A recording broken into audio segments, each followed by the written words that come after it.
బ్రహ్మానందం. జయ రామ జయ శరణం జయ రామ జయ శ్రీరామ నామమే జీవాధారం, ఆ నామమే మోక్షద్వారం. జయ రామ జయ శరణం. చూసిన క్షణమే చిత్తమర్పించెను, రామచంద్రునికి దాసుడనై నిలిచెను. కరుణ కటాక్షమే వరమై పొంగెను, రామచరణమే శరణమై నిలిచెను. అరణ్యమంత రామనామగానం, హనుమ భక్తిలో పరమ పవనం.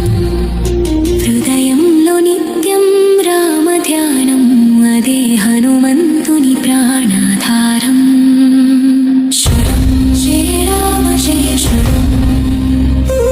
దూతుడై వెళ్ళిన భక్త శ్రేష్ఠుడు, రామ కార్యమే అతని శ్వాసుడు.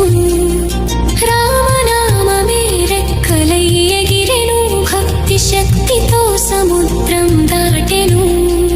రామదూతుడై లంకలో చేరెను, ధర్మ రక్షణకు యుద్ధం మొదలెను. రామ సందేశం సీతకు ఇచ్చెను, ఆశదీపమై హృదయం వెలిగెను. జనకాతనయ ఆశీర్వాదమిచ్చెను, భక్తుడి మహిమ జగమునందు వెలిగెను.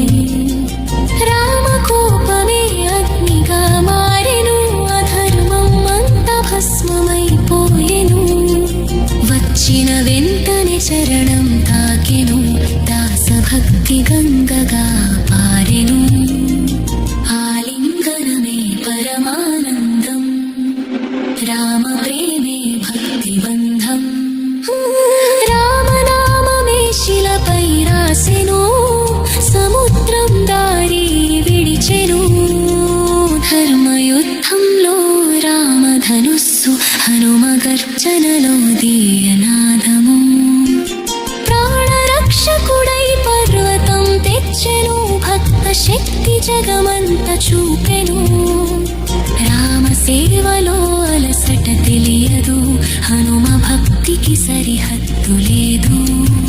కరుణామయుడి కరము తాకగా, దాసుని మహిమలోకం చూచెను. రామ బాణమే ధర్మ తీర్పు, అధర్మానికి ఇదే శాపం. రామనామమే నిత్యగానం, హనుమ జీవితం దివ్య ధ్యానం. పట్టాభిషేకంలో భక్త స్థానం, రామచరణంలో పరమ ధ్యానం. హృదయంలో రామ సీతల నివాసం, భక్తి పరమా ప్రకాశం.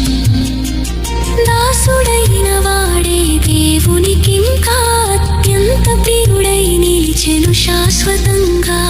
రామ జపమే యుగ యుగాల భక్తులకు మోక్ష మార్గం. రామ హనుమ నామ స్మరణ, పాప వినాశక తారక మంత్రం. భక్త రక్షకుడై నిలిచేవాడు, రామదూతుడు మహావీరుడు. రామ కృపతో లోకం నిలిచెను, హనుమ భక్తితో ధర్మం వెలిగెను.